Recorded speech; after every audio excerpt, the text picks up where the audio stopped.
Deuxième volet de notre série consacrée au jardin du domaine de Chantilly. 17e, 18e, 19e, chaque siècle a laissé sa marque dans le parc du château.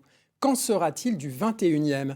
Eh bien, les jardiniers s'attaquent à un grand défi, assurer l'avenir malgré le réchauffement climatique et les maladies qui déciment certaines essences. Julien Guéry, Antoine Roigny.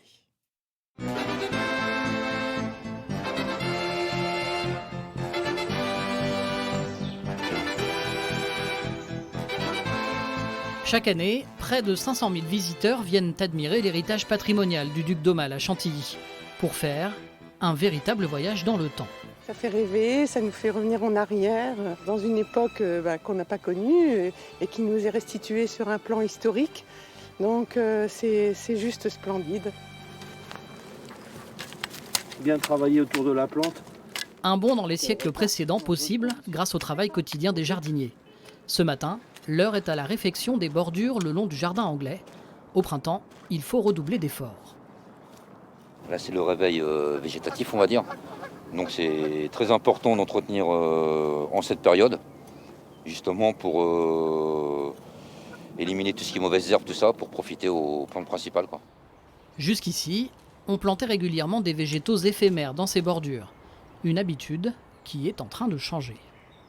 Le jardin anglais n'a pas été transformé, on ne l'a pas vendu ou modifié. On a juste installé une bande de fleurs vivaces, pérennes, de façon à ne pas détruire justement ce qui existait. Lorsqu'il décède, Henri d'Orléans, duc d'Aumale, mentionne dans son testament que le domaine de Chantilly doit être entièrement conservé tel qu'il est en 1897, afin de le transmettre aux générations futures. En conséquence, je donne et lègue à l'Institut de France, qui en disposera dans des conditions ci-après déterminées, le domaine de Chantilly, et d'entretenir le tout en se conformant aux règles générales ci-dessous tracées et en y donnant tous les soins d'un bon père de famille. Dans cette dernière volonté, il y a donc une nuance. Le duc d'Aumale, évidemment, n'est pas quelqu'un qui va vouloir dépenser des sommes extraordinaires. Il ne veut que sa donation à l'Institut de France ne soit pas une charge. Et donc, comme de son vivant, il faut gérer ça de façon raisonnée, raisonnable, que ça ne soit pas des charges trop importantes pour ses successeurs, et notamment pour l'Institut de France. Et donc cette expression qu'il emploie dans son testament de bon père de famille est en fait un conseil de gestion qu'on essaie d'appliquer toujours de nos jours. Avec le réchauffement climatique, le domaine connaît actuellement l'un de ses plus grands bouleversements. Certaines plantes tombent malades. Les 250 000 buis du domaine ont presque tous disparu à cause d'un champignon, le voluptua. Idem pour les frênes, qui subissent les agressions de la calarose. Thierry et son équipe ont donc établi un plan de gestion sur 20 ans, afin de remplacer progressivement ces éléments en souffrance par des végétaux plus adaptés. On va faire remonter des essences qui poussaient au-dessus de la Loire vers les parties hautes de la France, de façon à les acclimater. Et on va faire un cocktail, si je peux l'appeler ainsi, de plusieurs essences, plusieurs variétés, pour faire comme un placement bancaire.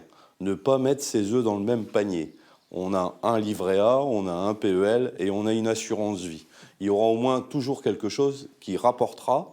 Et alors ça, c'est au niveau bancaire, mais dans le jardin, il y aura au moins toujours quelque chose qui poussera, tout simplement, et qui occupera l'espace.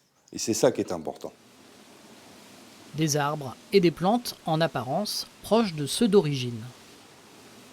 Les marronniers étaient malades, donc ils les ont abattus. Et on a fait des nouvelles plantations entre des petits arbustes. Il y a du lierre, des pervenches, tilleuls, hêtres, noisetiers. Aux yeux des visiteurs, le parc et les jardins de Chantilly conservent leurs allures intemporelles, cristallisées dans les siècles précédents.